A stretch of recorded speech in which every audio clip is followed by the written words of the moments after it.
أعوذ بالله من الشيطان الرجيم. بسم الله الرحمن الرحيم. الحمد لله رب العالمين. اللهم صل وسلم وبارك على رسولك وحبيبك سيدنا ومولانا محمد وعلى آله وصحبه وملائكتك الكرام أجمعين.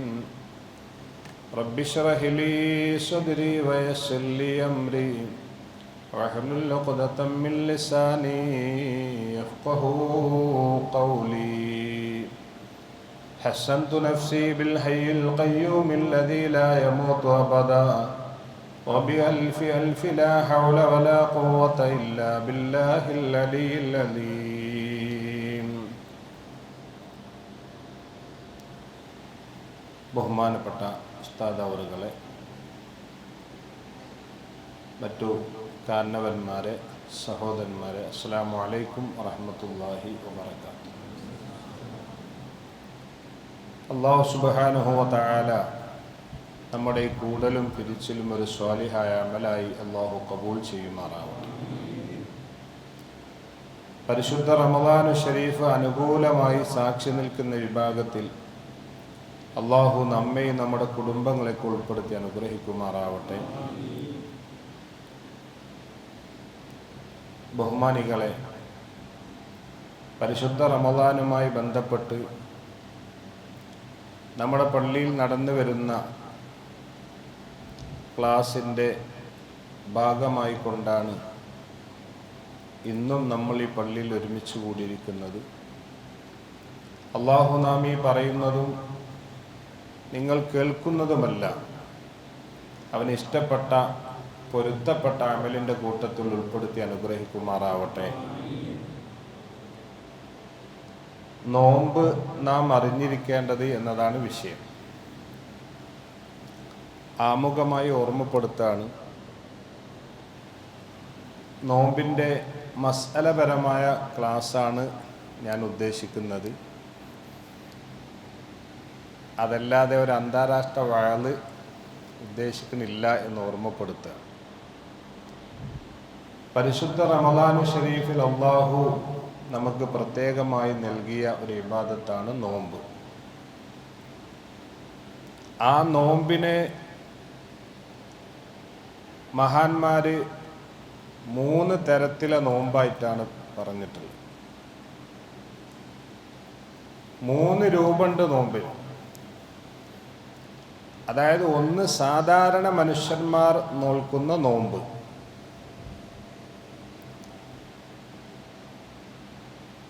അതിന് സൗമുൽ അവാം, സാധാരണ മനുഷ്യരുടെ നോമ്പ്.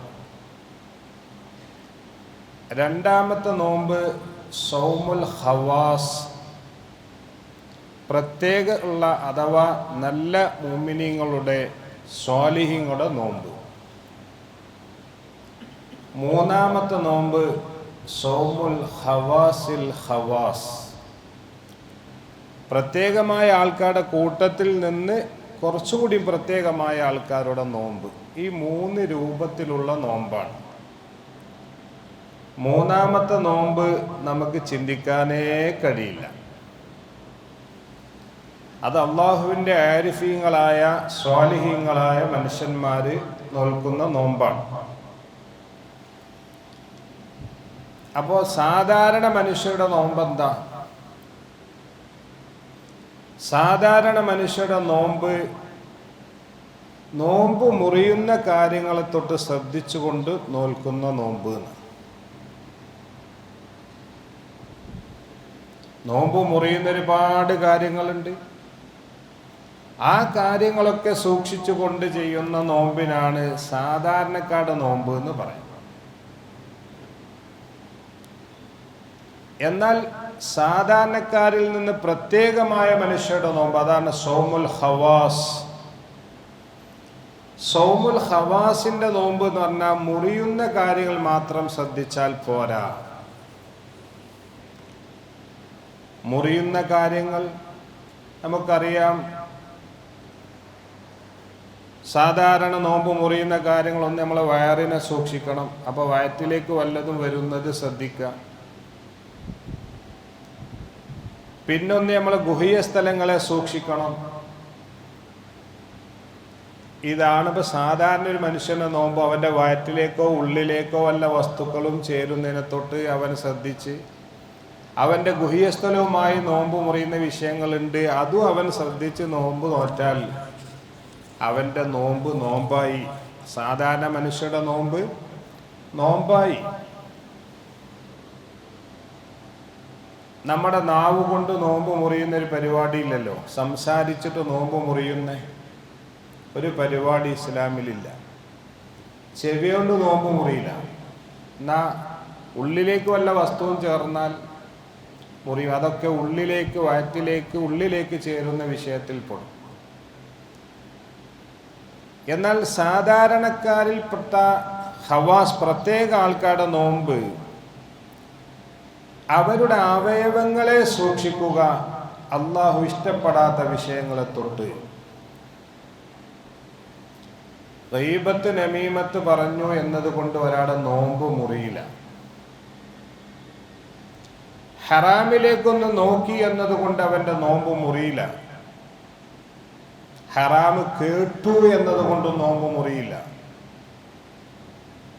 ഹറാമ് സംസാരിച്ചു എന്നതുകൊണ്ട് നോമ്പ് മുറിയില്ല. മറിച്ച് അതിനെയെല്ലാം സൂക്ഷിക്കുന്ന, അവൻ്റെ അവയവങ്ങളെ അല്ലാഹ് ഇഷ്ടപ്പെടാത്ത വിഷയങ്ങളെ തൊട്ട് സൂക്ഷിക്കുന്ന നോമ്പുകാരനാണ് പ്രത്യേകമായ ഹവാസ് എന്ന പേരിൽ അറിയപ്പെട്ട പ്രത്യേക മുഅ്മിനീങ്ങളുടെ നോമ്പ്. ഈ വിഷയത്തിൽ നമ്മൾക്ക് ഉൾപ്പെടാൻ സാധിച്ചാലാണ് നോമ്പുകാരായ ആളുകൾക്ക് അല്ലാഹു തആല സ്വർഗത്തിലെ പ്രത്യേക കവാടമുണ്ട് എന്നും ആ കവാടത്തിലൂടെ അവന് സ്വർഗത്തിൽ പ്രവേശിക്കാൻ സാധിക്കുമെന്നും പഠിപ്പിച്ച നോമ്പ് ഈ നിലക്കുള്ള നോമ്പാണ്.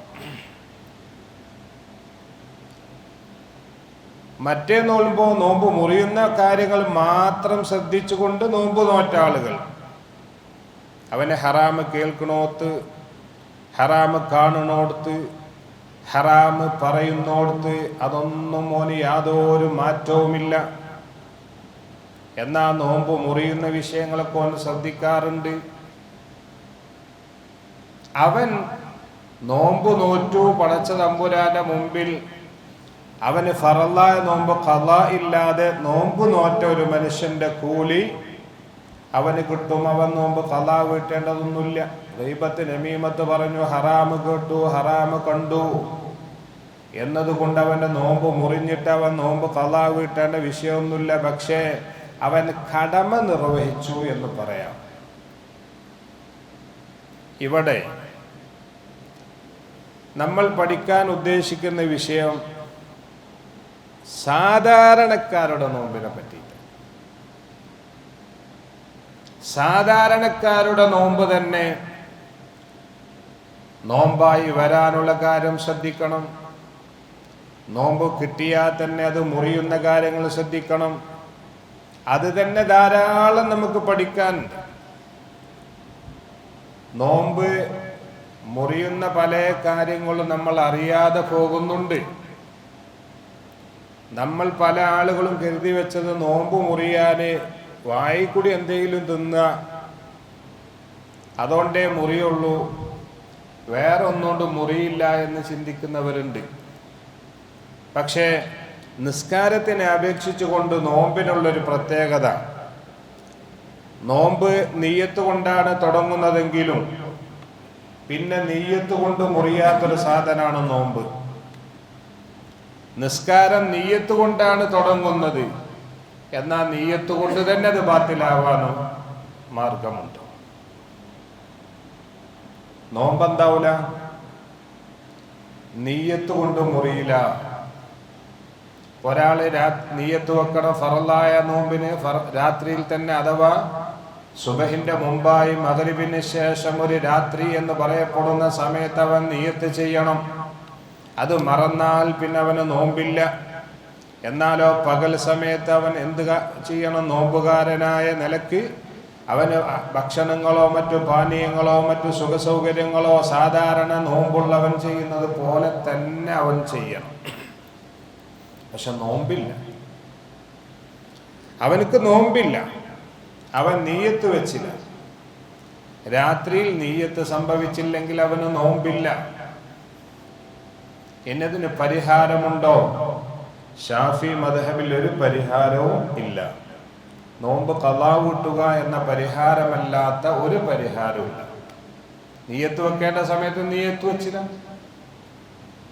എന്നാൽ മറ്റു മദ്ഹബിലൊക്കെ റമളാൻ ഷരീഫിന്റെ ഒന്നാമത്തെ രാത്രിയിൽ ഒരാൾ റമളാനിലെ 30 നോമ്പ് നോൽക്കാൻ വേണ്ടി ഞാൻ കരുതി എന്ന് നിയ്യത്ത് ചെയ്താൽ ഇനി ഏതെങ്കിലും ഒരു രാത്രിയിൽ അവൻ നിയ്യത്ത് മറന്നാൽ അവനതിന് പരിഹാരമാകുമെന്ന് പറഞ്ഞ മഹാന്മാരുണ്ട്. ഷാഫി മദ്ഹബിൽ അതിന് പരിഹാരമില്ല. നമ്മളൊക്കെ ഷാഫി മദ്ഹബിനെ പിന്തുടരുന്ന ആളുകളാണ്. എന്നാ പിന്നെ നമുക്ക് വേണ്ടോർത്തൊക്കെ വേണ്ട മദ്ഹബൊക്കെ എടുത്തൂടെ?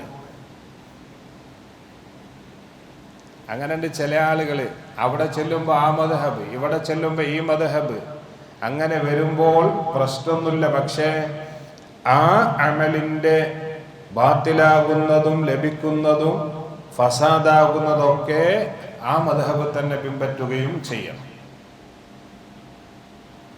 അത് ശ്രദ്ധിക്കൂല മനുഷ്യന്മാരെ. ഓന്റെ കാര്യം സലാമത്താവുന്ന വിഷയം മാത്രം ശ്രദ്ധിക്കും. അപ്പൊ നമ്മുടെ മദ്ഹബിൽ പിന്നത് ഖളാ വീട്ടലാണ് പരിഹാരം. അതോടൊപ്പം തന്നെ റമളാനിന്റെ ഒന്നാമത്തെ രാത്രിയിൽ റമളാൻ 30 ദിവസത്തെ നോമ്പ് നോൽക്കാൻ വേണ്ടി ഞാൻ നിയ്യത്ത് ചെയ്തു എന്ന് പറയൽ നമ്മുടെ മദ്ഹബിലും അനിവാര്യമാണ് എന്ന് മഹാന്മാർ എഴുതി വെച്ചിട്ടുണ്ട്.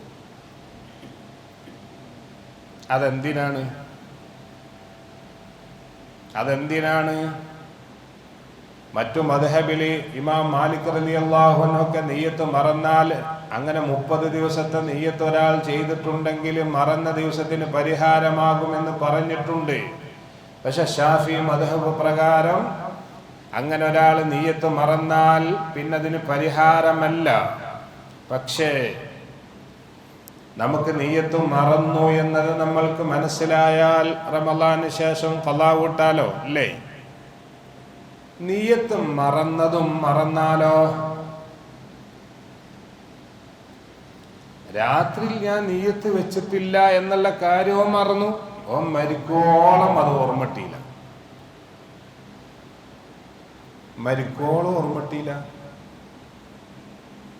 ഓർമ്മ കിട്ടിയിട്ടുണ്ടെങ്കിൽ നമുക്ക് ഷവ്വാലിന് ശേഷമോ ഖളാ വീട്ടാം.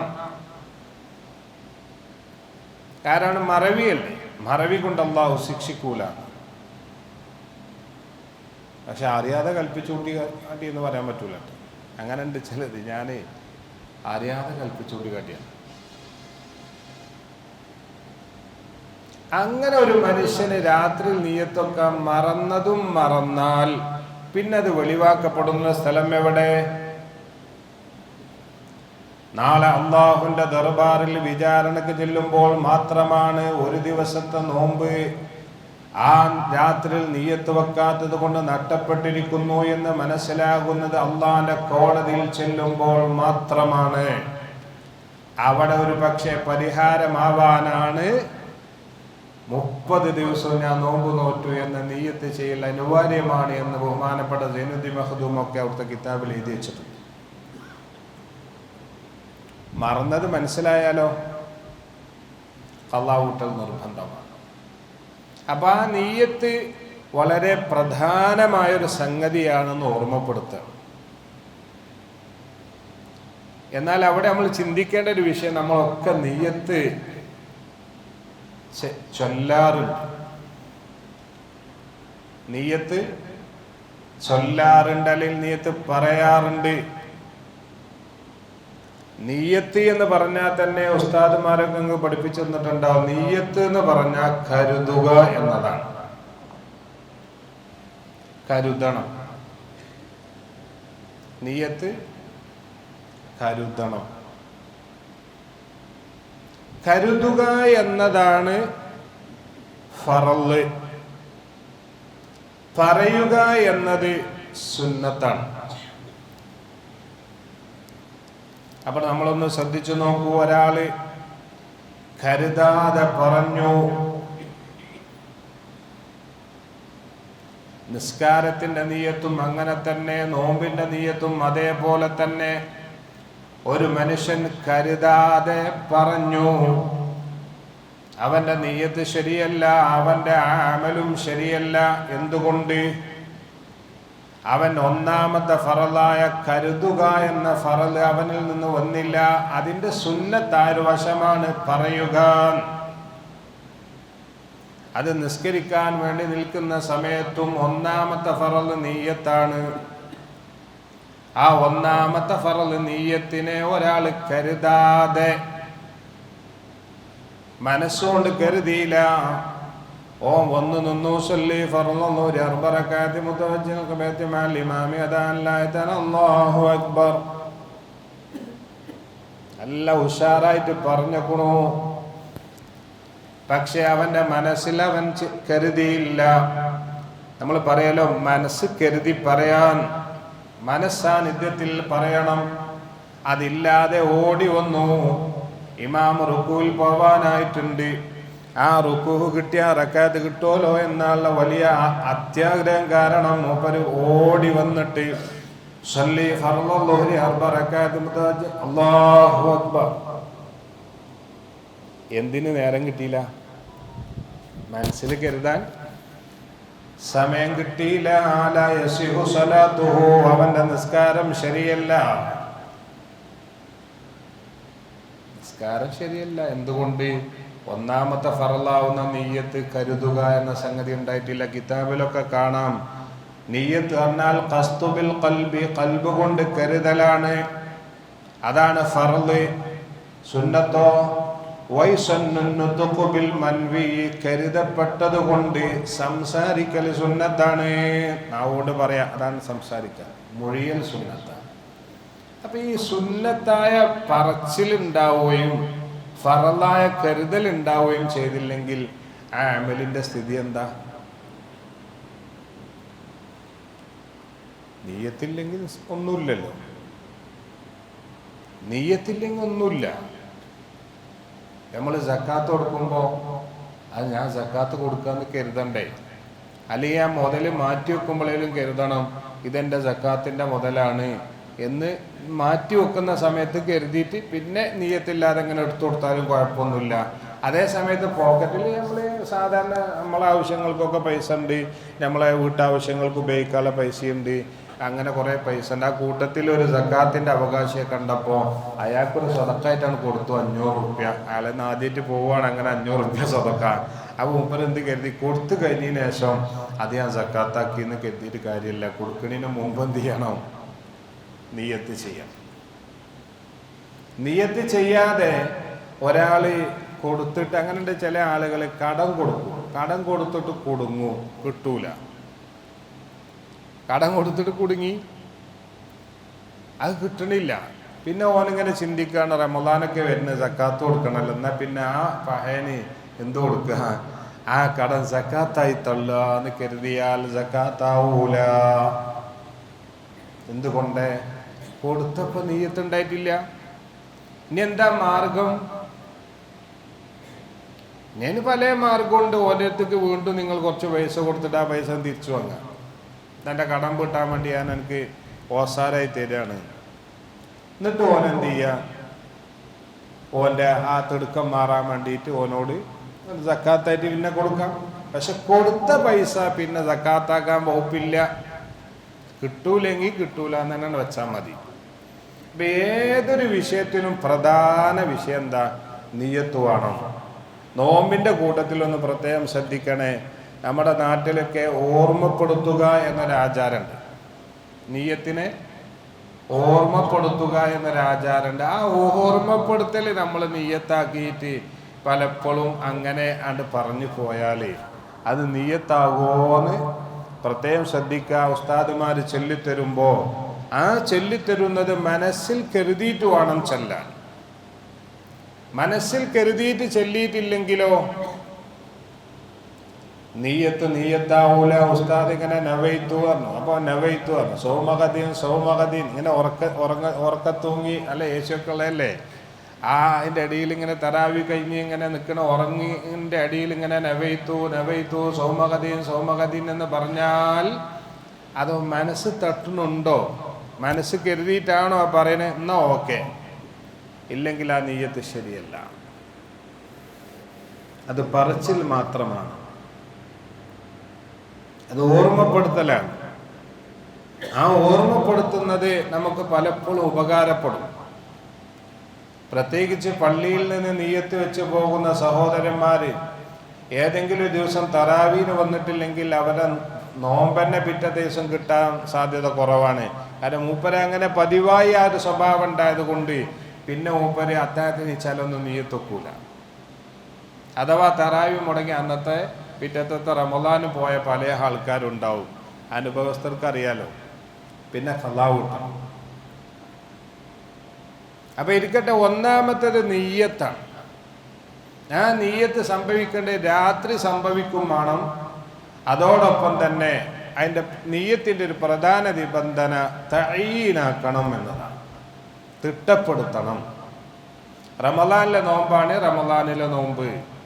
വേറെ ഏതെങ്കിലും നോമ്പാണെങ്കിൽ ആ നോമ്പ് എന്ന് തിട്ടപ്പെടുത്താതെ നാളെ ആ നോമ്പൊൽക്കാൻ കരുതി എന്ന് പറഞ്ഞാലും നോമ്പാവൂല. നാളെ ഫർളായ നോമ്പൊൽക്കാൻ കരുതി എന്ന് പറഞ്ഞാലും നോമ്പാവൂല.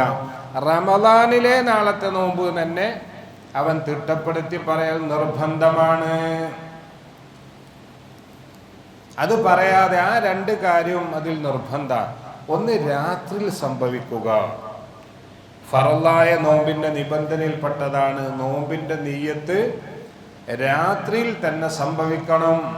എന്നാൽ സുന്നത്തായ നോമ്പോ, സുന്നത്തായ നോമ്പിന് വീണ്ടും ചെറിയൊരു അവസരമുണ്ട്. അഥവാ സുബഹിന്റെ ശേഷം തുലൂഉൽ ഫജ്ർ സംഭവിച്ചതിന് ശേഷം ഒരു ഭക്ഷണവും അന്നപാനീയങ്ങളൊന്നും അവന്റെ ഉള്ളിലേക്ക് ചെന്നിട്ടില്ലെങ്കിൽ, ളുഹറിന്റെ മുമ്പായി കൊണ്ട് ഞാൻ സുന്നത്ത് നോമ്പ് നോൽക്കാൻ കരുതി എന്ന് ഒരാൾ പറയുകയാണെങ്കിൽ അവന് സുന്നത്ത് നോമ്പ് ലഭിക്കുന്നതാണ്. പക്ഷേ അവിടെ രാവിലെ നല്ല നാസ്ത കഴിച്ചതിന് ശേഷം പിന്നെ ളുഹറിന്റെ മുമ്പ് സുന്നത്ത് നോമ്പിന്റെ നീയത്തുണ്ട്, ഉസ്താദുമാര് പറഞ്ഞേക്കണു എന്ന് പറഞ്ഞിട്ട് അങ്ങനെ നീയത്ത് വെച്ചുകൊണ്ട് ഫലമില്ല. തുലൂഉൽ ഫജ്ർ, ഇന്നിപ്പോ നമ്മള് സാധാരണ സുബഹി ബാങ്ക് എന്ന് കണക്കൂട്ടുന്ന ആ സമയം, അതിന് ശേഷം അവൻ ഒന്നും തന്നെ നോമ്പ് മുറിയുന്ന വിഷയങ്ങൾ ചെയ്തിട്ടില്ലെങ്കിൽ, നോമ്പ് മുറിയുന്ന വല്ല വിഷയങ്ങളും ചെയ്തിട്ടാണെങ്കിലോ പിന്നെ അതുകൊണ്ട് പരിഹാരമില്ല. അപ്പൊ അതുകൊണ്ട് തന്നെ ഒന്നാമത്തെ നിബന്ധനയാണ് നീയത്ത് വെക്കുക, അത് രാത്രിയിലായിരിക്കണം. രണ്ടാമത്തതോ, ഇനി പ്രത്യേകം നമ്മൾ ശ്രദ്ധിക്കേണ്ട ഒരു വിഷയം എന്താണ്? നോമ്പിനെ നമ്മൾ നീയത്ത് കൊണ്ട് നോമ്പുകാരായി, തുടക്കത്തിൽ ഞാൻ സൂചിപ്പിച്ചല്ലോ, ഇനി ഒരാള് നീയത്ത് കൊണ്ട് അതിനെ മുറിക്കാൻ സാധ്യമല്ല. നമ്മളെ നാട്ടിലൊക്കെ ഒരു തെറ്റിദ്ധാരണ ഉണ്ടായിരുന്നു, പകൽ സമയത്ത് ഞാൻ നോമ്പ് മുറിച്ചു എന്ന് കരുതിയാ മുറിയോ. നിസ്കാരം അങ്ങനല്ല. നിസ്കരിക്കാൻ വേണ്ടിയിട്ട് ഒരാൾ നിന്നു, നീയത്ത് കൊണ്ടാണ് നിസ്കാരം തുടങ്ങുന്നത്. നിസ്കാരത്തിന്റെ ഇടയിൽ ഞാൻ നിസ്കാരത്തിനെ ഒഴിവാക്കാണെന്ന് കരുതുന്നതോടുകൂടെ അവൻ നിസ്കാരത്തിൽ നിന്ന് ഒഴിവായി. ഇമാമായി ജമാഅത്തായി നിസ്കരിക്കുമ്പോൾ ഞാൻ ഇമാമിനോടുകൂടെ അല്ലെ തുടർച്ചയെ മുറിച്ചിരിക്കുന്നു എന്ന് കരുതിയാൽ അവന്റെ ജമാഅത്ത് മുറിഞ്ഞു. നിസ്കാരം ഒഴിവാക്കി എന്ന് കരുതിയാൽ അവന്റെ നിസ്കാരം പോയി. അത് പറയേണ്ടതില്ല, മനസ്സ് കരുതിയാൽ മതി. പക്ഷെ നോമ്പ് അങ്ങനല്ല. നോമ്പ് മുറിയുന്ന വിഷയത്തിൽ മുറിക്കാൻ കരുതി എന്നതുകൊണ്ട് നോമ്പ് മുറിയില്ല. നോമ്പ് നോറ്റു, നമ്മളെ ചെറുപ്പത്തിൽ പറഞ്ഞില്ലേ, നോമ്പ് മുറിച്ചാൻ കരുതിയ എന്താവും? ഞാൻ നോമ്പ് മുറിച്ചു എന്ന് പറഞ്ഞാൽ അങ്ങനെ മുറിയണ സാധനല്ലേ. അതാണ് അതിൻ്റെ ഒരു പ്രത്യേകത. എന്തേ അല്ലാഹു സുബ്ഹാനഹു വ തആല നോമ്പ് മുറിച്ചാൻ കരുതി എന്ന് പറഞ്ഞാൽ മുറിയില്ല എന്ന് തീരുമാനമെടുത്തത്? നിസ്കാരത്തിലാണെങ്കിലോ നിസ്കാരം മുറിക്കാൻ കരുതി എന്ന് തീരുമാനമെടുത്ത നിസ്കാരം മുറിയും ചെയ്യും. കാരണം അതൊരു 8 മിനിറ്റ് കാത്തുനിന്നാൽ മതി. ഒരു ളുഹറൊക്കെ 4 റക്അത്ത് നിസ്കരിച്ചാൽ നല്ല യൂണിവേഴ്സിറ്റിയിൽ നിന്ന് പാസ്സായ നിസ്കാരമാണ് ആകെ 5 മിനിറ്റ് മതി 4 റക്അത്തിന്. അങ്ങനെ വലിയ പ്രാപ്തിയൊന്നുമില്ലാത്ത മനുഷ്യന്മാർക്കാണ് പിന്നെ 8 മിനിറ്റൊക്കെ വേണ്ടേ. ആ ഒരു 8 മിനിറ്റ് ഓന് കാത്തുനിന്നാൽ മതി. അതൊന്ന് കാത്തു നിൽക്കാൻ കഴിയാതെ മുറിക്കാന്ന് കരുതി അവൻ്റെ മുറിന്ന് വെച്ചു. പക്ഷെ നോമ്പ് അങ്ങനല്ല. നോമ്പ് ചുരുങ്ങിയത് 13 മണിക്കൂറെങ്കിലും കാത്തു നിൽക്കണം. അതിൻ്റെ ഇടയിൽ ചിലപ്പോൾ പലതും ഉണ്ടാവാം, തോന്നാം. അള്ളാഹു അവനൊരു എഴുതറ് നൽകിക്കാണ്. ഓൻ അങ്ങനെ മുറിക്കാൻ വേണ്ടി കരുതി എന്നതുകൊണ്ട് അല്ലെങ്കിൽ മുറിച്ചു എന്ന് പറഞ്ഞൊരാൾ നോമ്പും ബാത്തിലാകുന്ന വിഷയത്തിൽ ഞാനിനെ നോമ്പിനെ ഉപേക്ഷിച്ചു എന്ന് കരുതിയാലും മേത്തൊന്നും ഒഴിവാവൂല. ഞാൻ നോമ്പ് മുറിച്ചു എന്ന് പറഞ്ഞാലും മേത്തൊന്നും ഒഴിവാവൂല. ഞാൻ നോമ്പ് മുറിക്കാൻ വേണ്ടി കരുതി എന്ന് പറഞ്ഞാലും മേത്തൊന്നും ഒഴിവാവൂല. അത് മുറിയുന്ന കാര്യങ്ങളുണ്ട്, ആ കാര്യങ്ങൾ ചെയ്യണമെന്നതാണ്. അത് വലിയ സൗകര്യം തന്നെയാണ്. ഇല്ല പലപ്പോഴും നമ്മളെ ചെറുപ്പത്തിലെ നോമ്പൊക്കെ ഫസാദായിട്ടുണ്ടാവും. കാരണം ദാഹിച്ച അവസരാൻ സമയത്ത് ഇനിത് മുന്നോട്ട് പോകില്ല എന്ന നിലക്കൊക്കെ പലപ്പോഴും പറഞ്ഞിട്ടുണ്ടാവും. അപ്പം ഏതായിരുന്നാലും നിയ്യത്ത് വളരെ പ്രധാനമാണ്. പിന്നെ നോമ്പ് മുറിയുന്നതായ വിഷയങ്ങൾ, നോമ്പ് മുറിയുന്നതായിരിക്കുന്ന വിഷയങ്ങൾ ഒറ്റവാക്കിൽ പറഞ്ഞാൽ തടിയാക്കപ്പെടുന്ന വല്ല വസ്തുവും ഉള്ളിലേക്ക് ചേരുക,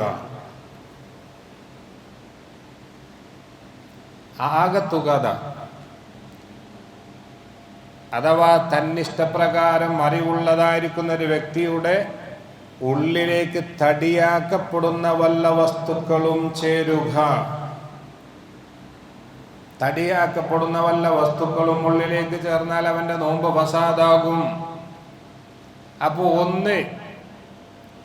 ഒന്ന് തടിയാക്കപ്പെട്ട വസ്തുവാവണം, മറ്റൊന്ന് ഉള്ളിലേക്ക് ചേരണം, വേറൊന്നും കൂടെ തുറന്ന ദ്വാരത്തിലൂടെ ആയിരിക്കണം എന്നതും നിബന്ധനയാണ്.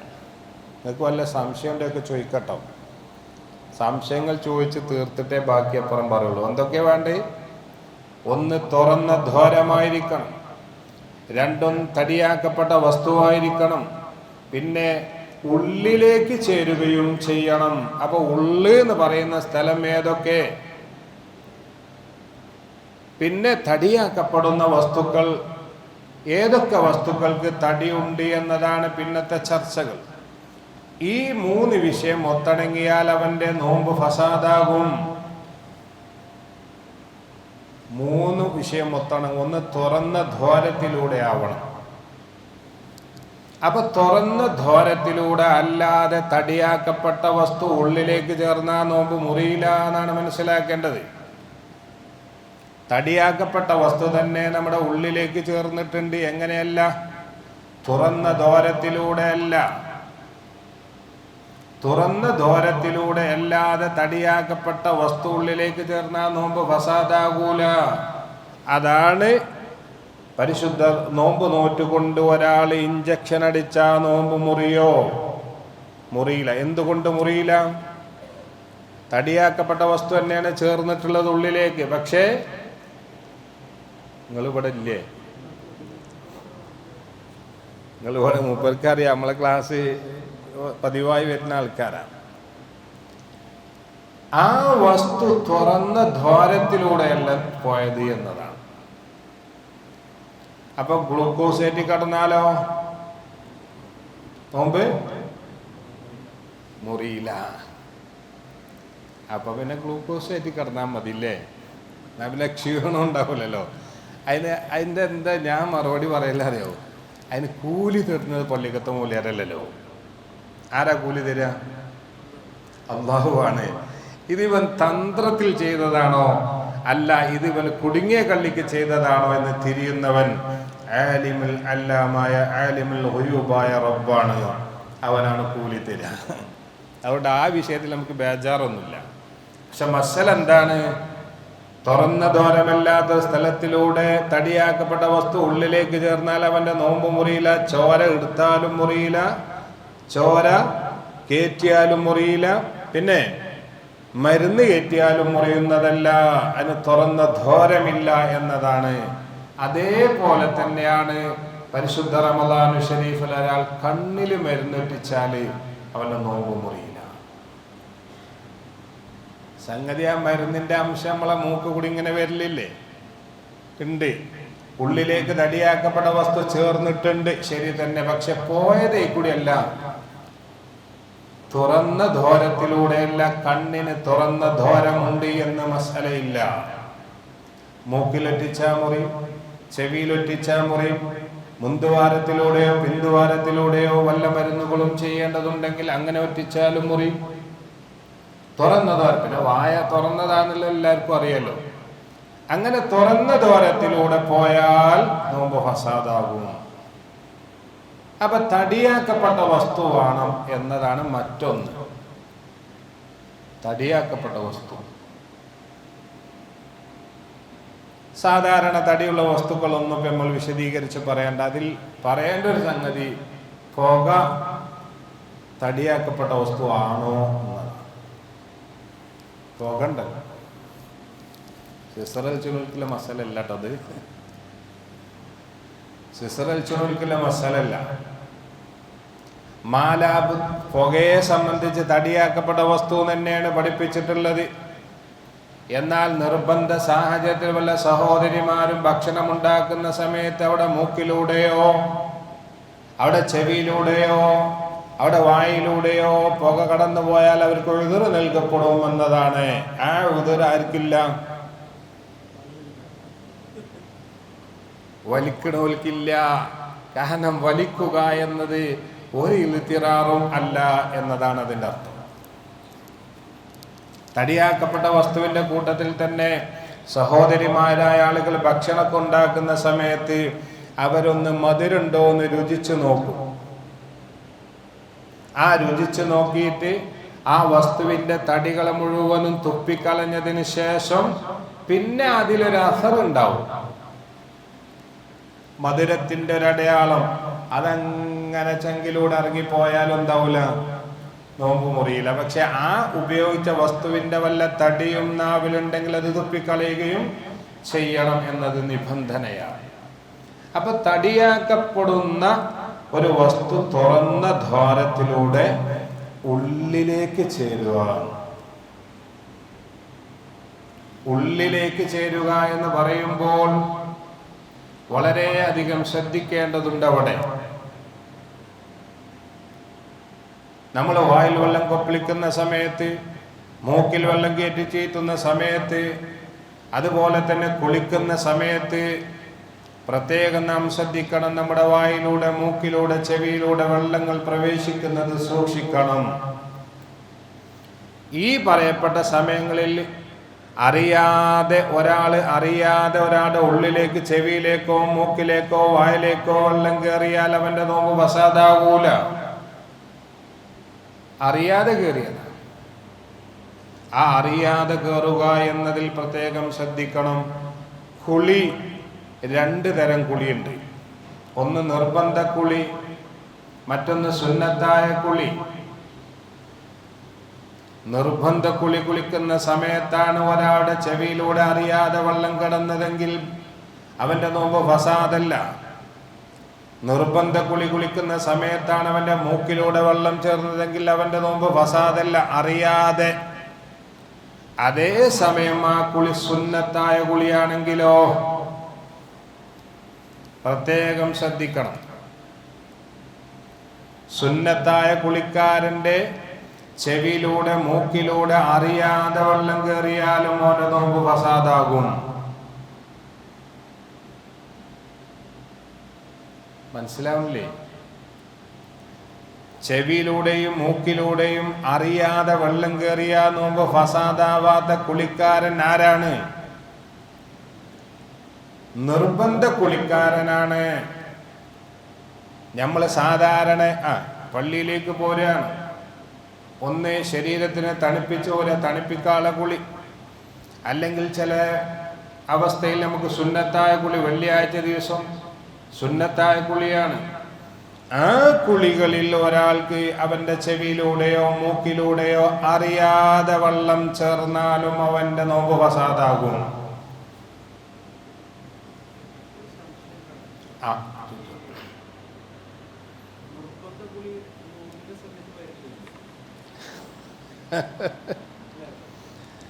അല്ല, നോമ്പ് നോറ്റിട്ട് വരൂല എന്നുള്ളൂ. രാത്രി പെട്ട കുളി പകല് കുളിച്ചൂലേ? അതായത് രാത്രിയിൽ ഒരാൾക്ക് ജനാപത്തുണ്ടായി, ഭാര്യയുമായി ബന്ധപ്പെട്ടിട്ട് ജനാപത്തുണ്ടായി, അവൻ സുബഹിന്റെ മുമ്പ് തന്നെ കുളിക്കൽ സുന്നത്ത് എന്ന് മസലുണ്ട്. പക്ഷെ ഓൻ ആ സുന്നത്ത് എടുത്തില്ല. ഓന് സുബഹിന് ശേഷമാണ് കുളിക്കാൻ അവസരം കിട്ടിയത്, അതല്ലെങ്കിൽ കുളിക്കാൻ തോന്നിയത്.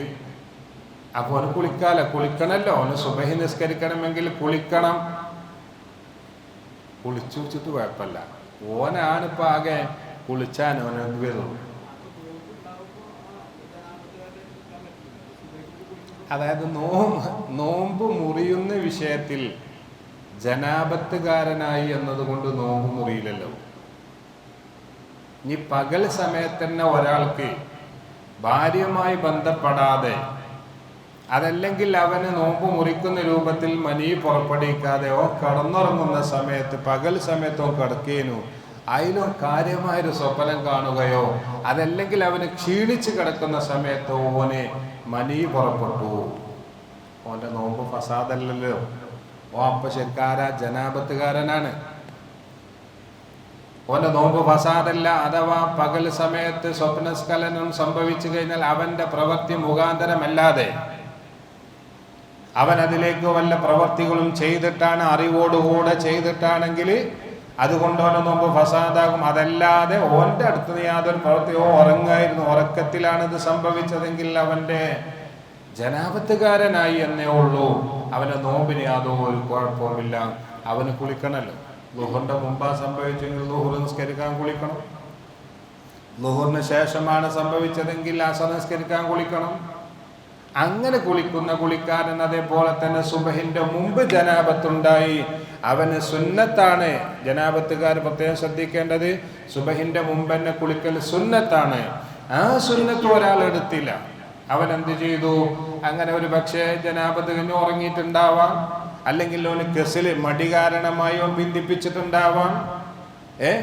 അങ്ങനെ മനുഷ്യൻ സുബഹിന്റെ ശേഷം കുളിക്കേണ്ടി വരും. അങ്ങനെ കുളിക്കുമ്പോൾ അവൻ അറിയാതെ ചെവിയിലൂടെയോ മൂക്കിലൂടെയൊക്കെ വെള്ളം പ്രവേശിച്ചാൽ അവന്റെ നോമ്പ് ഫസാദാവൂല.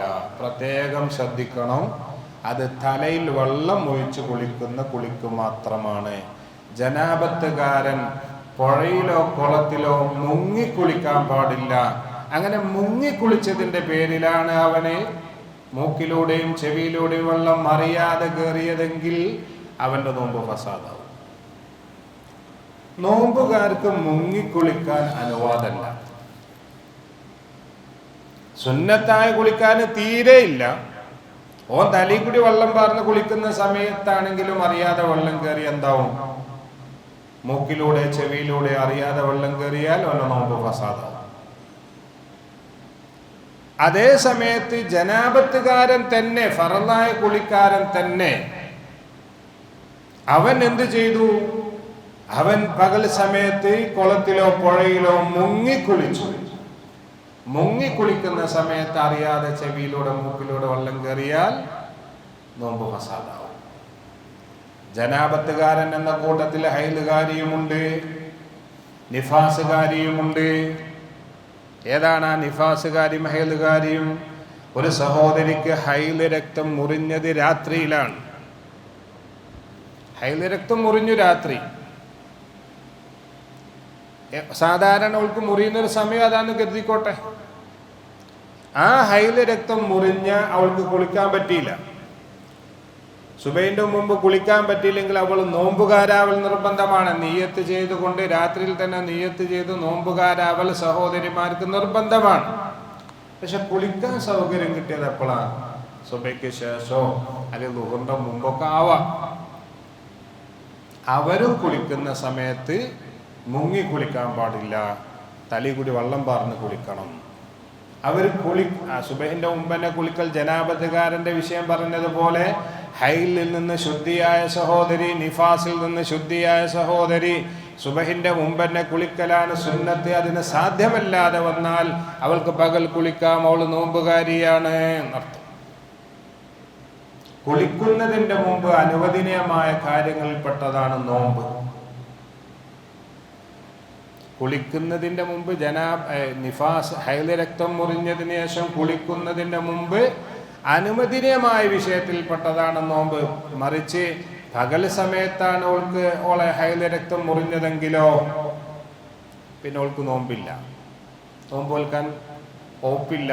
പക്ഷെങ്കിലും അവൾക്ക് വൈകുന്നേരം വരെ ആ സമയം മുതൽ നോമ്പുകാരായി ആചരിക്കൽ സുന്നത്താണ്, നിർബന്ധമല്ല. വല്ല ഇഷ്കാല് കൊണ്ട് ചോദിച്ചോളി, നടത്ത് സംസാരിക്കാം. സാധാരണ നിർത്തുന്ന സമയമായി പറഞ്ഞോട്ടോ. ചെവിയിൽ വിരലുണ്ട്. അതായത് ചെവിൻ്റെ പുറം, ചെവിൻ്റെ ഉള്ള്. ചെവിക്കൊരു പുറഭാഗമുണ്ട്, ചെവിക്കൊരു ഉള്ളുണ്ട്. നമ്മൾ ഇവിടുന്ന് ഇങ്ങനെ നോക്കിയാൽ നമുക്ക് കാണുന്നൊരു സ്ഥലമുണ്ട്. നമ്മളതിൻ്റെ ഉള്ളിൽ കർണപുടം എന്നറിയുന്നൊരു സ്ഥലം ഉണ്ടല്ലോ. കർണപുടം എന്നറിയുന്നൊരു സാധനമുണ്ട്. അതിന്മ തട്ടുന്ന രൂപത്തിൽ വിരലോ കോലോ എന്തിട്ടാലും നോമ്പ് ഫസാദാവും. അതിമ തട്ടാത്ത രൂപത്തിൽ നമ്മൾ ഇവിടുന്ന് നോക്കിയാൽ പുറഭാഗമായിട്ട് കാണുന്ന സ്ഥലം ഉണ്ടല്ലോ, ആ സ്ഥലവും മൂക്കിൽ നിന്ന് നോക്കിയാൽ കാണുന്ന സ്ഥലമൊക്കെ മൂക്കിൻ്റെ പുറഭാഗമാണ്. വായന്റെ പുറഭാഗം ഏതാ? വായന്റെ പുറഭാഗം ഏതാ? അതായത് ചുണ്ട്, നാവിൻ്റെ അറ്റം പല അഭിപ്രായമുണ്ട്. അതിൽ മഹാന്മാർ പഠിപ്പിച്ചത് ഹദ്ദുല്ലാഹിർ എന്ന് പറഞ്ഞ അതിർത്തിൻ്റെ, അഥവാ ഹദ്ദുല്ലാഹിർ എങ്ങനെ മനസ്സിലാക്കുക വെച്ചാൽ മഖ്റജുൽ ഹാഇന, ഹാ ഉച്ചരിക്കുന്ന സ്ഥലം. അത് നോക്കാണ്, ഹാ എന്ന് പറഞ്ഞു നോക്കി. അതിൻ്റെ പുറഭാഗത്തേക്ക്, നമ്മളെ വായൻ്റെ പുറഭാഗത്തേക്ക് വരുന്നൊക്കെ പുറഭാഗവും അവിടുന്ന് അങ്ങോട്ട് താഴത്ത് കറങ്ങുന്നതൊക്കെ ഉള്ളുമാണ്. അത് മനസ്സിലാക്കാനേ മഹാന്മാർ ഉദാഹരണം പറഞ്ഞാണ് മഖ്റജുൽ ഹാഇൻ, അതാണ് ഹദ്ദുല്ലാഹിർ. നമ്മളെ പുറഭാഗം എന്നതിൻ്റെ അതിർത്തി ഏതാ? ചങ്കില്. ആ ഹാ ഉച്ചരിക്കുന്ന സ്ഥലം അവിടുന്ന് ഇങ്ങോട്ട് പുറത്തേക്കാണെങ്കിൽ അതൊക്കെ പുറഭാഗമാണ്, അവിടുന്ന് താഴത്തേക്കാണെങ്കിൽ ഉള്ളാണ്. അവിടുന്ന് താഴത്ത് നിന്ന് ഇങ്ങോട്ട് വേണമെങ്കിൽ എത്രയും വലിച്ചു കയറ്റി പുറത്തേക്ക് തള്ളാം. അതേ സമയത്ത് അതിൻ്റെ പുറഭാഗത്തുള്ള സാധനം അങ്ങോട്ട് ഉള്ളിലേക്ക് ഇറക്കാൻ പാടില്ല. കഫം, ഒരാൾ കുരച്ചപ്പോൾ കഫം കണ്ട് പുറത്തേക്ക് പോന്നു, അത് കല്ലെറിയാതെ താഴത്തേക്ക് ഇറക്കി. നാട്ടുകാരടിയിൽ നോമ്പ് മുറിയില്ല, അള്ളാന്റെ അടുത്ത് നോമ്പ് മുറി. അല്ല, മനസ്സിലാണില്ലേ? നിസ്കരിക്കാൻ നിൽക്കുന്ന സമയത്ത് റമളാൻക്ക് വെറുതെ കുരക്കാൻ നിൽക്കരുത്. കുരച്ചാൽ നിസ്കാരം ബാത്തിലാകുന്ന കുരയുണ്ട്, ബാത്തിലാവാത്ത കുരയുണ്ട്. നമ്മളെ നാട്ടിലത്തെ ഒരാളൊക്കെ മിക്കവാറും ബാത്തിലാവും. എന്താ കാരണം? നിസ്കരിക്കാൻ നിന്നാൽ കുരക്കാൻ പാടില്ല എന്നാണ്. കുരക്കാൻ പാടില്ല. പിന്നെ അവിടെ ചോദ്യം എന്താ? കുരക്കാൻ മുട്ടിയാലോ? ഓനാണ് കുരക്കാൻ പറ്റിയത്. കുരക്കാൻ ഒരാക്കാൻ മുട്ടിയെന്ന് പറഞ്ഞാൽ എന്താ? എത്ര പിടിച്ചു വെച്ചിട്ട് ഓന് കുരക്കാതിരിക്കാൻ കഴിയുന്നില്ല, ഓനാണ് കുരച്ചു. അതാണ് കുര അധികരിച്ചു വരിക, മികച്ചു വരിക എന്ന് പറഞ്ഞ സാധനം. പിടിച്ചുകൊണു, പരമാവധി പിടിച്ചു നോക്കിക്കണു, പക്ഷേ പിന്നീട് അത് വരിക തന്നെയാണ്. ആ കുര കുഴപ്പമില്ല. അതേ സമയത്ത് ഓന് ചങ്കിലിങ്ങനെ ചെറിയൊരു ചൊറിച്ചിലുണ്ട്, അപ്പൊ ഓനൊന്നാണ് കുരച്ചോക്ക. മനസ്സിലാവില്ലേ? ഒന്നുമ നിന്നില്ല, രണ്ടാമത്തും കുരച്ചു. എന്താണ് അവിടുത്തെ മസല? അർത്ഥമുള്ള ഒരക്ഷരമോ അർത്ഥമില്ലാത്ത രണ്ടക്ഷരമോ ഒരാൾ ഉച്ചരിച്ചാൽ ബത്തലത്ത് സ്വലാത്തുഹു, അവന്റെ നിസ്കാരം ബാത്തിലാണ്. എന്ത്? അർത്ഥമുള്ള ഒരക്ഷരമോ അർത്ഥമില്ലാത്ത രണ്ടക്ഷരങ്ങളോ ഒരാൾ ഉപയോഗിച്ചാൽ, ഉച്ചരിച്ചാൽ ബത്തലത്ത് സ്വലാത്തുഹു. അർത്ഥമുള്ള ഒരക്ഷരം ഏതാ? അങ്ങനെ കുറെ അക്ഷരം അറബിയിലുണ്ട്. നമ്മളെ വണ്ടി ഓണടിച്ചൂലേ, എന്താ എൻ്റെ എങ്ങനെ പറയല്? തൈ അല്ലേ? അത് നീട്ടി അടിച്ചാൽ ആ തൈന്ന്. തൈ എന്ന് പറഞ്ഞാൽ ഒരു അംബ്ര ഫീലാണ്. വഖയഖി എന്ന് പറഞ്ഞതിൻ്റെ അംബ്രാണ് തൈ. തൈ എന്ന് പറഞ്ഞാൽ ഓണടിച്ചതിൻ്റെ അർത്ഥം എന്താ? തടി കാത്തോ എന്നാണ്. അപ്പൊ വഖയഖിന്റെ അംബ്രില തൈ എന്ന് പറഞ്ഞാൽ കാത്തോ എന്നാണ് അതിൻ്റെ അർത്ഥം. അതിന് പോകുന്നതാണ് നമ്മളെ വിഖായ, കാവൽ ഭടന്മാർ. ആ തൈ ഉണ്ടോ, അങ്ങനത്തെ പല അക്ഷരങ്ങളുണ്ട് കേട്ടോ, അതിലേക്കൊന്നും കിടക്കുന്നില്ല. അപ്പൊ അങ്ങനത്തെ ഒരക്ഷരം ഒഴിഞ്ഞാൽ മതി. ഇല്ല, ഒരർത്ഥവും ഇല്ലാത്ത രണ്ടക്ഷരോ ഒഴിഞ്ഞാൽ ബതലത്ത് സ്വലാത്തുഹു എന്ന് കുറച്ചോക്കാണ്. ഇപ്പൊ നിസ്കാരത്തിലല്ലല്ലോ രണ്ടക്ഷരം വരുന്നുണ്ടോ? ഉണ്ടോ? അതിന് അറബി പറയല് എന്നാണ് അറബി പറയാ. അതാണ് അതിനാ കൊര. ഓ ഹെ എന്നാണ് രണ്ടക്ഷര. ബദലത്ത് സ്വലാത്തുഹു, ഒരു മനുഷ്യന് ഇടങ്ങാറായിട്ട് കൊര മുട്ടിയിട്ട് കുറച്ചൊക്കെയാണെങ്കിൽ ഓന് ഉഴുതുറുണ്ട്, വെറുതെ കുറച്ചൊക്കെയാണെങ്കിൽ ഓന് നിസ്കാരം ബാത്തിലാകും. സൂക്ഷിക്കണേ. പരിശുദ്ധ റമളാനിലൊക്കെ ഒരു നിസ്കാരം പോയാൽ 70 ഫർള് നിസ്കാരത്തിൻ്റെ കൂലിയാണ് നഷ്ടപ്പെടുന്നത്. അത് പിന്നെ റമളാൻ കെട്ടി 70 കള്ളാ കൂട്ടിയാലും കിട്ടൂല. വളരെയധികം സൂക്ഷിക്കണം. അപ്പൊ അങ്ങനെ അത് പോട്ടെ. അങ്ങനെ വരുമ്പോ നിസ്കാരം ബാത്തിലായി. ഇനി നോമ്പിന്റെ കാര്യം, ആ കൊരക്കുന്ന സമയത്ത് കഫം പുറത്തേക്ക് വന്നു. അപ്പോ ആകെ അടങ്ങാറായി. ഇനിയിപ്പോ എന്താ കാട്ടുക? തുപ്പ്യ രണ്ടക്ഷരം വരൂലേ? ഒന്ന് തുപ്പി നോക്കി. തുപ്പലുള്ള തുപ്പിയ തട്ടാ പള്ളി അരപ്പാവും.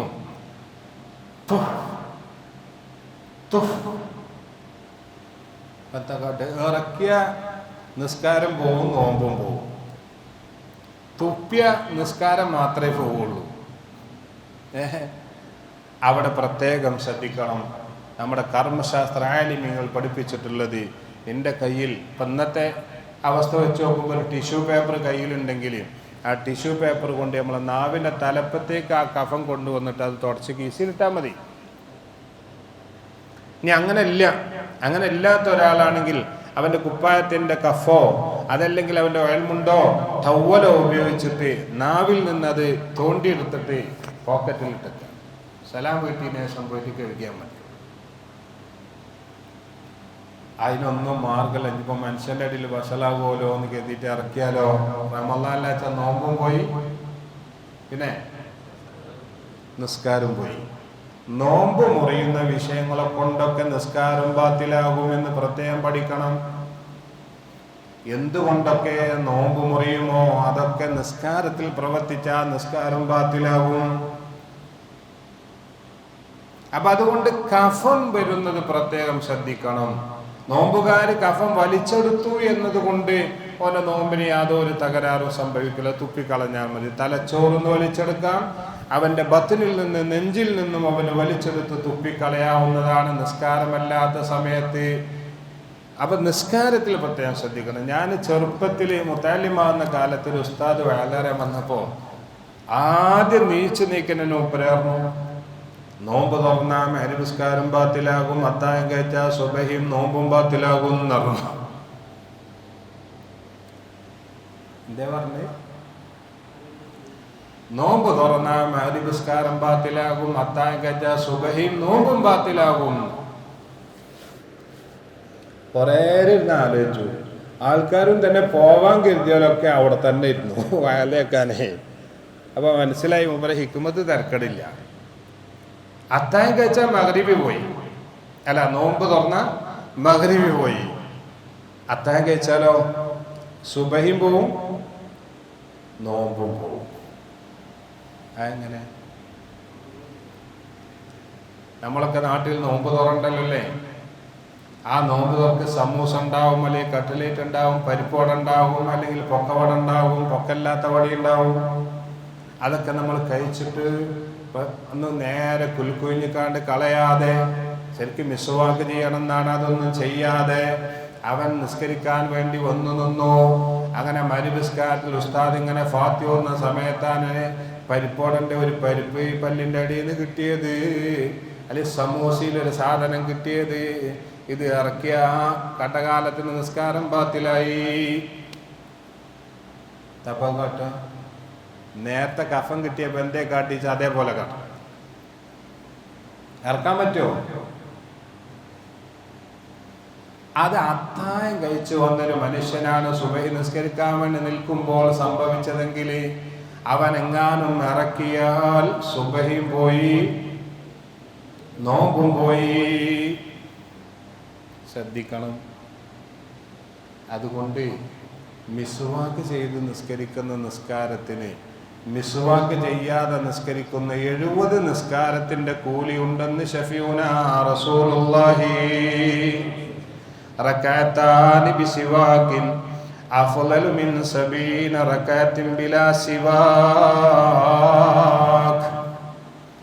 മിസ്വാക്ക് ചെയ്തുകൊണ്ട് 2 റകഅത്ത് നിസ്കരിക്കുന്നതിന് മിസ്വാക്ക് ചെയ്യാതെ 70 റകഅത്ത് നിസ്കരിക്കുന്നതിനേക്കാൾ കൂലിയുണ്ടെന്ന് സാദിഖുൽ മസ്തൂഖ് മുഹമ്മദ് മുസ്തഫ സല്ലല്ലാഹു അലൈഹി വസല്ലം.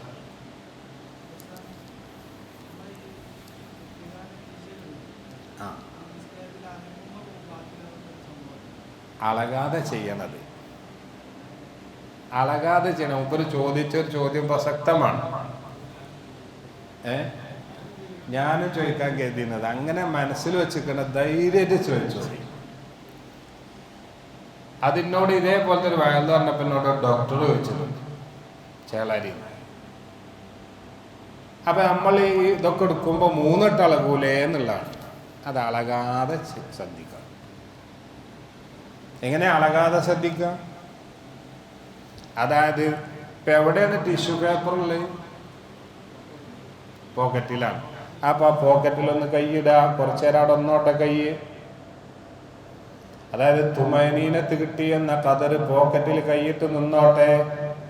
എന്നിട്ട് അവിടുന്ന് ആ സാധനത്ത് വായൻ്റെ അവിടെ നിന്ന് വെച്ചോട്ടെ. അതും അല്പം വെയിറ്റ് ചെയ്ത് കൊണ്ടുവെക്കണം. എന്നിട്ട് ആ ഒരു തുമനീന അഥവാ 2ൻ്റെയും ഇടയിൽ ഒരു മുറിച്ചിൽ അഥവാ ഒന്നാമത്തെ പ്രവൃത്തിയും 2ാമത്തെ പ്രവൃത്തിയും തമ്മിൽ വ്യത്യസ്തമായി തോന്നുന്ന രൂപത്തിൽ വെച്ചിട്ട് വായിൽ നിന്നെടുക്കുക. വായ എടുത്തിട്ട് അങ്ങനെ ഇതിപ്പോൾ എന്താ വെച്ചാൽ നല്ല ശ്രദ്ധിച്ചോളി. ഇങ്ങനെ എടുത്തു പോക്കറ്റ് കട്ടു 3ഉം 4ഉം കളകൽ വരും. 3ഉം 4ഉം കളകൽ അവിടെ വരും. അത് ശ്രദ്ധിക്കണം. അപ്പൊ 3 പ്രാവശ്യത്തിൽ കൂടുതൽ അളകാൻ പാടില്ല. തുടർച്ചയായി 3 പ്രാവശ്യം അളകിയാൽ നിസ്കാരം ബാത്തിലാവും. എന്തേ ചോദിച്ചു? ഫോണ് പോക്കറ്റിൽ നിന്ന് അടിച്ചപ്പോ ഏതായാലും ഓന് പോയി. മറ്റുള്ളവർക്ക് വിശ്വാസം ഉണ്ടായി, ഇവന്റെ നിസ്കാരം ബാത്തിലാവുകയും ചെയ്യും. അതുകൊണ്ട് ദയവ് ചെയ്ത് ബോർഡ് എഴുതി വെച്ചൊക്കെ ഒന്ന് ശ്രദ്ധിക്കുക. മൊബൈൽ ഫോണ് ഒന്നെങ്കിൽ ഓഫ് ചെയ്യുക. വലിയ തിരക്കുടിച്ച മനുഷ്യനാണെങ്കിൽ സൈലന്റ് ആക്കുക. 2ാം ദർജയാണ്. ഓഫാക്കിയ പിന്നെ ഒന്നും വരൂല. പിന്നെ ഓൻ ചിലപ്പോൾ വല്ല ഉയർന്ന തസ്തികയിൽ ജോലി ചെയ്യുന്ന ഒരാളാണെങ്കിൽ ഓൻ്റെ മിനിറ്റ് ഒഴിവാക്കാൻ പറ്റൂലല്ലോ. പല മെസ്സേജുകളും വരുന്ന അത്ര തിരക്കുടിച്ചവനാണെങ്കിൽ ഓൻ സൈലന്റ് ആക്കിക്കോട്ടെ. എന്നാ ഓൻ്റെ ജമാഅത്ത് കഴിഞ്ഞവൻ എടുത്തു നോക്കാലോ. അപ്പൊ അതുകൊണ്ട് തന്നെ അതൊക്കെ പ്രത്യേകം ശ്രദ്ധിക്കേണ്ട. ഈ കാലഘട്ടത്തിലെ വലിയൊരു ഫസാദാണ്. എന്നാൽ വലിയ ഉപകാരമാണ് ആ സാധനം. ചിലപ്പോ നമ്മളെപ്പോലത്തെ ആൾക്കാരെ എടുത്തുകാണ്ട് സുജൂദിന്റെ സ്ഥലത്താണ് കൊണ്ടൊക്കെ ഇജാബത്ത് കൂടുതൽ കിട്ടുന്ന സ്ഥലമാണല്ലോ അല്ലേ? ഞാനൊക്കെ അകത്തന്നെ വെക്കുക. മേത്ത് വെച്ച് സ്കെച്ച ആ ശൈത്താൻ മേത്തുണ്ട് എഴുതിയിട്ട് അതാണ് ഒഴിവാക്കിയേക്കും. ഒഴിവാക്കിയപ്പോ എവിടെ വെക്കുക? ഇപ്പൊ മുമ്പത്തെമാരെല്ലാം എല്ലാവർക്കും ഒരേ സൈസ് ഫോണാണ്. ചിലപ്പോ അടിച്ചോക്കണ്ടേ ഇതിൻ്റെതാ മറ്റോണ്ടാന്ന് തിരിയാണ്. പക്ഷെ അതൊക്കെ നമ്മൾ സൂക്ഷിക്കുന്ന നല്ലതാണ്. സാധാരണ വീട്ടിൽ നിന്ന് ജമാഅത്തിന് വന്ന് പോകുന്ന ആളുകളാണ് ഒരു 15-20 മിനിറ്റ് അത് ആ ഫോണ് കൂടിയിലിരുന്നോട്ടെന്ന് വെച്ചാൽ മതി. യാത്രയൊക്കെ ആണെങ്കിലും ഓക്കെ. യാത്രയിൽ നമ്മളിത്താ സാധാരണ ഇല്ലെങ്കിൽ പിന്നെ തിരിച്ചു പോയാൽ കഴിയില്ലല്ലോ. ആ 15 മിനിറ്റിന്റെ ഇടയിൽ ആരെങ്കിലും മരിച്ചാണെങ്കിൽ ചിലപ്പോൾ ബുദ്ധിമുട്ടുള്ളൂ. എന്നാലും ഇപ്പൊ 15-20 മിനിറ്റ് കൊണ്ട് മയ്യത്തൊടുക്കൊന്നുമില്ല. അന്ന് പരി പോയിനെ സ്വന്തം നോക്കിയാൽ മതി. എന്നാലും നമ്മുടെ അമലുകൾ നഷ്ടപ്പെടാതെ ശ്രദ്ധിക്കാൻ കഴിയും. നിർത്താനായില്ലേ? 2:15 ഇൻഷാ അല്ലാഹ് നാളെ നമുക്ക് സംസാരിക്കാം. അള്ളാഹു തൗഫീഖ് പ്രദാനം ചെയ്യട്ടെ. ഇനി നോമ്പുമായി ബന്ധപ്പെട്ട് നോമ്പ് ഒഴിവാക്കിയ ആളുകൾക്ക് മുദ്ദ് കൊടുക്കേണ്ട വിഷയങ്ങളൊക്കെ സംസാരിക്കാനുണ്ട്.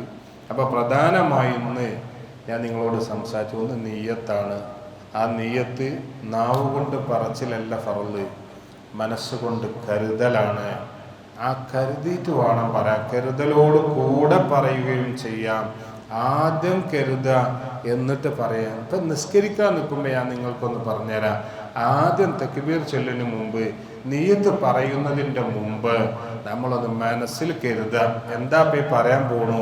കിതാബ് തന്നുള്ളത് ബിൽ മൻവിയീന, കരുതപ്പെട്ടത് കൊണ്ട് പറയാന്ന്. ഇനി കരുതപ്പെടാൻ പോകുന്നത് പറയാന്നല്ല, കരുതപ്പെട്ടത് കൊണ്ട് പറയാ എന്ന് പറയുമ്പോൾ ആദ്യം പറച്ചിലുണ്ടാവേണ്ടത്, ആദ്യം കരുതലുണ്ടാവേണ്ടത്. അപ്പൊ നിസ്കരിക്കാൻ നിൽക്കുന്ന സമയത്ത് നമ്മൾ ഈ നീയത്ത് ചെയ്യാൻ പോകുന്ന സംഗതി ഒന്ന് മനസ്സിൽ കൊണ്ടുവന്നിട്ട് അത് മനസ്സിൽ ഹാളറാക്കിയതിനു ശേഷം ഞാൻ അങ്ങനെ പലപ്പോഴും ചിന്തിക്കലുണ്ട്, റക്കാത്ത് കിട്ടാൻ വേണ്ടി പോഞ്ഞു വരുന്നോന് എന്ത് കരുതലെ പോലെത്തുണ്ടായത്. അങ്ങനെ ഒരു റക്കാത്തിന് വേണ്ടിയിട്ട് ഇടങ്ങാറായി പോഞ്ഞിട്ട് 4 റക്കാത്തും കൂടി ഫസാദാക്കേണ്ട ഒരവസ്ഥ ഉണ്ടാവണ്ടല്ലോ. എന്തിനാണ് ആ പോയിന്? കിട്ടുകയാണെങ്കിൽ എടുത്തോ. ജമാഅത്തായ നിസ്കാരത്തിന് വേണ്ടി ഓടൽ കറാഹത്താക്കാൻ കാരണം എന്താ? അത് ഓടേണ്ട ആവശ്യമില്ല. നടന്നു വന്നിട്ട് എനിക്ക് കിട്ടിയെങ്കിൽ കിട്ടിയാൽ മതി. അല്ലെങ്കിൽ എൻ്റെ വീട്ടിൽ നിന്ന് വരുമ്പോൾ ഒളുണ്ടാക്കിയിട്ട് പള്ളിയിലേക്ക് ജമാഅത്ത് എന്ന് കരുതി പോന്നിട്ടുണ്ടോ, എന്നാ എനിക്ക് ജമാഅത്തിന്റെ കൂലി അള്ളാഹു ചെയ്തു. ഈ വന്നപ്പോൾ സലാം വീട്ടിക്കണം. സലാം വീട്ടിയ മനുഷ്യനാണെങ്കിൽ അവനക്ക് ആ നീയത്ത് കൊണ്ടുപോകാൻ ആ ജമാഅത്തിന്റെ കൂലി അള്ളാഹു ചെയ്താണ്. ഓടാൻ പാടില്ല എന്നല്ലേ? അതേസമയത്ത് ജുമഅക്ക് ഓടണം, ജുമഅക്ക് ഓടി വരണം. കാരണം ജുമഅ ഫസാദായാൽ, ജുമഅ കിട്ടാതെ പോയാൽ പിന്നെ അത് പരിഹാരമല്ലല്ലോ. പിന്നെ അവന് ളുഹൂർ ഖളാ കൂട്ടണം. ജുമഅ നിർബന്ധമുള്ളതായിരിക്കുന്ന വ്യക്തിയാണ് ആ ജുമഅ നഷ്ടപ്പെടുത്തിയതെങ്കിൽ അവന് ഹറാമ് ചെയ്ത ശിക്ഷ അവന് ലഭിക്കുകയും ചെയ്യുന്നതാണ്. അതൊക്കെ വളരെ ഗൗരവത്തിൽ നമ്മളെ നാടുകൾ ചിന്തിച്ചിരുന്ന ഒരു വിഷയമാണ്. ഈ 2019-20 വന്ന കൊറോണ കാരണം ജുമഅ ഒഴിവാക്കി അത്ര വലിയ കുഴപ്പമില്ലാന്ന് ആൾക്കാർക്ക് ചിന്ത വന്നു. പല ആളുകളും ഇന്നും അതിൻ്റെ പിന്തുടർച്ച എന്ന നിലയ്ക്ക് ജോലിയൊക്കെ കഴിഞ്ഞിട്ട് വീട്ടിൽ സുഖമായിട്ട് കടന്നുറങ്ങുന്ന ചില മഹാന്മാരൊക്കെ ഉണ്ടെന്നു. അത് ഈ കൊറോണയിൽ നിന്ന് മനുഷ്യൻ എന്തുണ്ടായതാണ്? അതിനൊരു മതിപ്പ് നഷ്ടപ്പെട്ടതാണ്. സത്യത്തിൽ മുസ്ലിമായ പുരുഷനായിരിക്കുന്ന ഒരു മനുഷ്യനെ അവൻ ജുമഅ നിസ്കാരം ഒഴിവാക്കിയാൽ അതിന് വലിയ കുറ്റമാണ് ചെയ്തിട്ടുള്ളത്.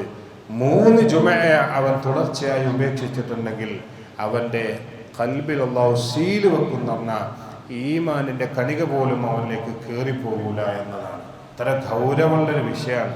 അല്ലാഹു തആല നമുക്ക് ആ പഴയ ബോധം തിരിച്ചു തരട്ടെ. അല്ലാഹു തആല നാം ചെയ്യുന്ന അമലുകളൊക്കെ അല്ലാഹു സ്വീകരിക്കുന്ന അമലിൻ്റെ കൂട്ടത്തിൽ ഉൾപ്പെടുത്തി അനുഗ്രഹിക്കുമാറാവട്ടെ. ഇൻഷാ അല്ലാഹ് ബാക്കിയുള്ള ഭാഗങ്ങൾ നമുക്ക് നാളെ സംസാരിക്കാം. അല്ലാഹു തൗഫീഖ് പ്രദാനം ചെയ്യട്ടെ.